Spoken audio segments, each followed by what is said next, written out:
नमस्कार साथियों, स्वागत है आप सभी का हमारे YouTube चैनल स्मार्ट स्टडी 101 पर और मैं हूं दिव्या वर्मा। दोस्तों, आज की वीडियो में जो प्रश्न हम लोग डिस्कस करने जा रहे हैं ये बहुत ही महत्वपूर्ण है और पिछली बार की परीक्षा में पूछा भी गया है। वीडियो अगर आपको पसंद आती है, आपके लिए हेल्पफुल रहती है तो प्लीज़ दोस्तों वीडियो को लाइक और अपने सभी साथियों के साथ में इसे शेयर भी कीजिएगा। चैनल पर नए हों तो सब्सक्राइब भी कर लीजिएगा। चलिए फिर प्रश्न देख लेते हैं। और एक महत्वपूर्ण बात आप सभी के लिए, आपको आंसर किस तरीके से लिखना है तो वो चीज़ भी यहाँ पर आप लोगों को बताई जा रही है। जैसे यहाँ पर आंसर लिखा हुआ है बस ऐसे ही आपको एग्ज़ाम टाइम अपना आंसर लिखना है, ठीक है। और ये चीज़ आपको पता होगी कि आपके पेपर में 10 प्रश्न आते हैं और वो कैसे होते हैं, विस्तृत उत्तरीय प्रश्न होते हैं यानी लॉन्ग क्वेश्चन होते हैं। तो उसमें आपका थोड़ा ये भी रहता है कि प्रश्न आपको जो आंसर है, प्रश्न का उत्तर है, वो आपको थोड़ा बड़ा लिखना होता है। तो बड़ा लिखने के लिए आपको क्या करना है, सभी आंसर हेडिंग वाइज लिखने हैं। जितने भी आपके आंसर हैं हेडिंग वाइज देने हैं। उससे ये चीज़ आपकी जो पेज का थोड़ा इशू है वो चीज़ आपकी कवर हो जाएगी। तो पहला प्रश्न देखिए यहाँ पर, रीतिकाल की प्रमुख विशेषताएं या प्रवृत्तियां बताइए। प्रश्न आपका बहुत ही महत्वपूर्ण है और पिछली बार की परीक्षा में पूछा गया है। अगर आप पिछला पेपर उठा के देखेंगे तो ये प्रश्न आपको वहाँ पर मिल जाएगा। और अगर आपने पिछला पेपर नहीं देखा है तो वीडियो मैंने चैनल पर उपलब्ध करवा दी है, जाकर आप लोग देख सकते हैं। अब इसका आंसर आपको किस प्रकार से देना है, सबसे पहले आपको क्या लिखना है, रीतिकाल की प्रमुख विशेषताएं या प्रवृत्तियां इस प्रकार हैं या फिर निम्नलिखित हैं। अब आप यहाँ पर हेडिंग डालेंगे, रीति निरूपण या लक्षण ग्रंथों की प्रधानता। रीतिकाल की सबसे महत्वपूर्ण विशेषता क्या है, रीति निरूपण या लक्षण ग्रंथों की प्रधानता। अब ये क्या होता है, तो यही चीज़ आपको विस्तार करके लिख देनी है। हेडिंग के अंदर आपको क्या लिखना है, जो आपकी हेडिंग पड़ी है इसी का विस्तृत रूप लिख देना है। जैसे कि यहाँ पर रीतिकाल की प्रमुख प्रवृत्ति रीति निरूपण या लक्षण ग्रंथों का निर्माण है। रीतिकाल की सबसे महत्वपूर्ण विशेषता क्या है, रीति निरूपण या फिर लक्षण ग्रंथों का निर्माण। इन कवियों ने संस्कृत के आचार्यों के अनुकरण पर अनुकरण यानी कि नकल पर, यहाँ के जो कवि हुए हैं रीतिकाल के, इन्होंने संस्कृत के आचार्यों की नकल पर या फिर अनुकरण पर लक्षण ग्रंथों अथवा रीति ग्रंथों का निर्माण किया। तो रीतिकाल की सबसे महत्वपूर्ण विशेषता क्या हो गई, लक्षण ग्रंथों की प्रधानता या फिर रीति निरूपण ग्रंथों की प्रधानता। अब अगला यहाँ पर पॉइंट समझिए क्या है, श्रृंगारिकता। अब श्रृंगारिकता क्या है, तो यही चीज़ आपको डिटेल में लिख देनी है। रीतिकाल की दूसरी सबसे बड़ी विशेषता श्रृंगार रस की प्रधानता रही है। कहने का तात्पर्य ये है कि रीतिकालीन जो ग्रंथ लिखे गए हैं उनमें श्रृंगार रस की जो श्रृंगार रस है वो आपको अत्यधिक मात्रा में दिखाई पड़ता है या फिर श्रृंगार रस की प्रधानता है। प्रधान रस कौन सा यहाँ पर रीतिकाल में है, तो वो श्रृंगार रस है। इस काल की कविता में नखशिख और राधा कृष्ण की प्रेम लीलाओं का चित्रण व्यापक स्तर पर हुआ है। इस काल की यानी रीतिकाल में जो कविताएं लिखी गई हैं उसमें नखशिख का वर्णन किया गया है। अब नखशिख क्या होता है, तो समझिए यहाँ पर नख यानी नाखून, सिर यानी सिख यानी कि सिर, तो पैर के नाखून से लेकर जो सिख यानी कि सिर के जो बाल हैं वहां तक पूरा यहाँ पर अंकन किया गया है या फिर चित्रण किया गया है। और राधा कृष्ण की प्रेम लीलाओं का चित्रण व्यापक स्तर पर हुआ यानी कि विस्तृत रूप में राधा कृष्ण की जो प्रेम लीलाएं हैं उनका यहाँ पर चित्रण किया गया है। अगला पॉइंट है यहाँ पर अलंकारिकता। इस युग में अलंकारों का इतना अधिक प्रयोग हुआ है कि वह साधन न रहकर साध्य हो गया।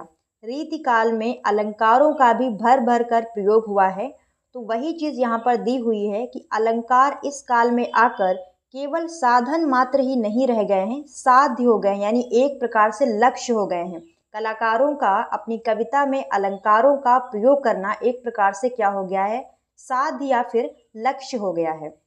कभी कभी केवल अलंकार ही अलंकार स्पष्ट होते हैं, यानी कविता में कभी कभी ऐसा होता है केवल अलंकार ही दिखाई पड़ते हैं और कवि का अभिप्रेत अर्थ उसी चमत्कार में कहीं खो जाता है। और कविता में जो अर्थ है, कविता का जो अर्थ है वो उसी अलंकार में कहीं ना कहीं खो जाता है। तो ये चीज़ यहाँ पर स्पष्ट की गई है कि रीतिकालीन कवियों ने अपनी कविताओं में भर भर के अलंकारों का प्रयोग किया है। तो अलंकारों का प्रयोग यहाँ पर व्यापक स्तर पर हुआ है, यानी बहुत अधिक मात्रा में अलंकारों का प्रयोग हुआ है। फिर अगला पॉइंट है यहाँ पर आश्रयदाता राजाओं की प्रशंसा। और ये पॉइंट आप लोग पिछली वीडियो में पढ़ भी चुके हैं। जब हम लोगों ने वीर गाथा काल की विशेषताएं पढ़ी थी तो वहाँ पर ये पॉइंट था, वीर गाथा काल में भी आश्रयदाता राजाओं की प्रशंसा कवियों द्वारा की गई है। तो पिछली वीडियोस आप लोग देखिए जाके, वहाँ पर ये पॉइंट आपको मिलेगा। अब समझिए इस प्रश्न को। रीतिकाल के अधिकांश कवि दरबारी कवि थे या फिर राज दरबार में रहते थे, राजाओं के आश्रय में रहते थे, इसीलिए इन आश्रयदाताओं का गुणगान करना इनकी मजबूरी भी था। तो रीतिकाल के अधिकांश कवि राज दरबार में रहते थे या फिर राजा के आश्रय में रहते थे, इसीलिए एक प्रकार से राजाओं की प्रशंसा करना इनकी मजबूरी भी था। अब कभी राजा के आश्रय में रहेंगे तो उनकी प्रशंसा तो इन्हें करना पड़ेगा ही। अब आगे समझिए, परिणाम स्वरूप इन कवियों ने अपने आश्रयदाताओं की प्रशंसा अतिशयोक्तिपूर्ण ढंग से की है। अब यहाँ पर इसका मतलब क्या है? अतिशयोक्तिपूर्ण का मतलब है चीज़ों को बढ़ चढ़कर कहना। जो चीज़ नहीं है वो भी ये लोग अपनी राजा की प्रशंसा में लिखते थे, ताकि राजा खुश हों और इन्हें इनाम दें या फिर पुरस्कार दें। अगला पॉइंट आता है प्रकृति चित्रण। रीतिकाल में प्रकृति चित्रण प्रायः उद्दीपन रूप में हुआ है। ध्यान रखिएगा, प्रकृति का चित्रण यहाँ पर हमें उद्दीपन रूप में दिखाई देता है। प्रकृति का स्वतंत्र और आलंबन रूप में चित्रण बहुत कम हुआ है। तो जो रीतिकालीन ग्रंथ हैं इनमें हमें प्रकृति का चित्रण अधिकतर उद्दीपन रूप में ही दिखाई देता है और आलंबन रूप में प्रकृति का चित्रण बहुत कम हुआ है। कहने का तात्पर्य ये है कि प्रकृति का चित्रण यहाँ पर स्वतंत्र रूप में बहुत कम किया गया है। दरबारी कवि जिसका आकर्षण केंद्र नारी थी, इसीलिए इन कवियों का ध्यान प्रकृति के स्वतंत्र रूप की ओर नहीं गया। तो जो रीतिकालीन कवि हैं इनका आकर्षण केंद्र क्या था? नारी। इन्होंने नारी की जो प्रशंसा की है उसमें बढ़ चढ़ के चीज़ों का इस्तेमाल किया है, या फिर नारी की प्रशंसा करने में ही इन्होंने प्रकृति का भी इस्तेमाल किया है, लेकिन कहीं पर भी प्रकृति का हमें स्वतंत्र रूप दिखाई नहीं पड़ता है। नायक नायिका के प्रेम प्रसंगों का जहाँ पर इन्होंने वर्णन किया है तो प्रकृति को भी वहाँ पर सुंदर दिखा दिया गया है, ताकि जो काव्य है वो पढ़ने में और ज़्यादा रुचिकर हो जाए, लेकिन कहीं पर भी प्रकृति का स्वतंत्र रूप से चित्रण नहीं मिलता है।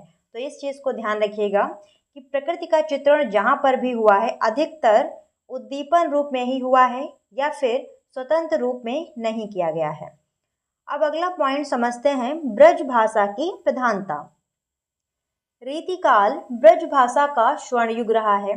महत्वपूर्ण पॉइंट है, रीतिकाल ब्रज भाषा का स्वर्ण युग रहा है, क्योंकि जहां भक्ति काल में यह भाषा कृष्ण भक्त कवियों तक सीमित थी, वहीं इस काल तक आते आते पूर्ण रूप से काव्य भाषा के रूप में प्रतिष्ठित हो गई। आप लोगों को पिछली वीडियो में भक्ति काल के बारे में पढ़ाया गया था, विशेषताएं भी बताई गई थी। तो वहाँ पर ये चीज़ आपको बताई गई थी कि भक्ति काल के जो कृष्णाश्रयी काव्यधारा के कवि हैं इनकी भाषा क्या थी? ब्रज। तो वही चीज़ यहाँ पर बताई जा रही है कि भक्ति काल में जो कृष्णाश्रयी शाखा के कवि हैं वहाँ पर ब्रज भाषा का उन लोगों ने इस्तेमाल किया था, लेकिन रीतिकाल तक आते आते जो ब्रज भाषा है इसका प्रयोग मतलब विस्तृत रूप में किया जाने लगा, या फिर व्यापक रूप में ब्रज भाषा का इस्तेमाल होने लगा। तो ब्रज भाषा की यहाँ पर हमें प्रधानता देखने को मिलती है। अधिकतर ग्रंथ ब्रज भाषा में ही लिखे गए हैं। फिर नेक्स्ट पॉइंट है मुक्तक शैली की प्रधानता। रीतिकाल में कुछ प्रबंध काव्य जरूर लिखे गए हैं, परंतु मुक्तक काव्य रूप को प्रधानता मिली है। अब प्रबंध काव्य और मुक्तक काव्य क्या है तो ये समझ लीजिए। प्रबंध काव्य ये थोड़ा बड़े होते हैं और किसी एक महान व्यक्तित्व के जीवन पर आधारित होते हैं, ठीक है। मुक्तक काव्य क्या होते हैं, तो इनमें जो पंक्तियां होती हैं उनका अलग अलग अर्थ होता है। एक पंक्ति का दूसरी पंक्ति से कोई भी संबंध नहीं होता है। जैसे आपके कबीर दास के दोहे हो गए, मीराबाई के दोहे हो गए, इस तरीके से। प्रबंध काव्य की बात करते हैं तो जैसे आपका हो गया कामायनी हो गया, रामचरितमानस हो गया, सभी ने पढ़ी होगी। तो वो क्या है, राम के जीवन पर आधारित है। उसमें पूरी कहानी किसकी है, राम की। राम का जन्म, उनकी शिक्षा, उनके जो घर के माता पिता हैं उनके बारे में, रावण का अंत, तो पूरी कहानी राम से संबंधित है। और ये क्या है, प्रबंध काव्य, बहुत बड़ा काव्य है। लेकिन जो मुक्तक काव्य होते हैं इसमें क्या है, एक लाइन का अर्थ जो है वो दूसरे से कोई उसका मतलब नहीं होता है। एक का अर्थ अलग है, दूसरे का उससे अलग है, तीसरे का अलग है। तो इस प्रकार से दरबारी वातावरण में मुक्तक रचनाएं ही ज्यादा उपयुक्त थीं, क्योंकि राजाओं सामंतों के पास प्रबंध काव्य सुनने का ना तो समय था और ना ही धैर्य। अब प्रबंध काव्य जैसे मैंने आप लोगों को बताया रामचरितमानस, तो ये अगर आप सुनाने बैठ जाएं तो बहुत काफी टाइम आपको लगेगा। तो राजाओं के पास में प्रबंध काव्य सुनने का समय नहीं था, तो यहाँ पर मुक्तक रचनाएं अधिक हुई हैं। तो वही चीज यहाँ पर बताई जा रही है। फिर अगला पॉइंट है यहाँ पर नारी के प्रति दृष्टिकोण। रीतिकाल में जो कवि है या फिर उस समय के जो लोग थे वो नारी को क्या समझते थे, नारी के प्रति लोगों का दृष्टिकोण कैसा था। यह परिवेश ऐसा था जहाँ स्त्री को भोग विलास की वस्तु समझा जाता था, कामुक दृष्टि से देखा जाता था।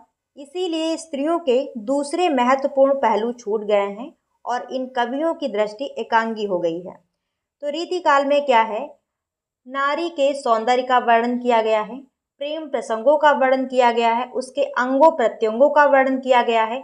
इसके अतिरिक्त यहाँ पर नारी से संबंधित हमें कोई भी चीज़ें नहीं मिलती हैं।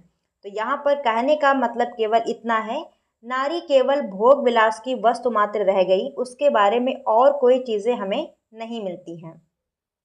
जैसे आपको बताया गया था नख सिख वर्णन, यानी नारी का जो सौंदर्य है वो पैर के नाखून से लेकर सिर के बालों तक इतना गहराई से किया गया है। तो यहाँ पर नारी को केवल भोग विलास की वस्तु समझा जाता था और कामुक दृष्टि से देखा जाता था, इसके अतिरिक्त और कुछ भी नहीं। तो यहीं पर ये वीडियो समाप्त होती है। आई होप आप लोगों को ये जो प्रश्न आपका है रीतिकाल की विशेषताएं बहुत अच्छे से समझ में आ गया होगा। और महत्वपूर्ण प्रश्न है ये, मैं फिर से आप लोगों को बता रही हूँ, ध्यान से इसे अच्छे से पढ़ लीजिए।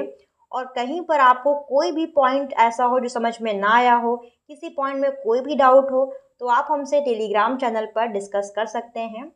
और वीडियो आपको कैसी लगी हमें कमेंट करके ज़रूर बताइएगा। मिलते हैं इसी प्रकार की दूसरी वीडियो के साथ, तब तक आप जुड़े रहें हमारे साथ। धन्यवाद दोस्तों, जय हिंद।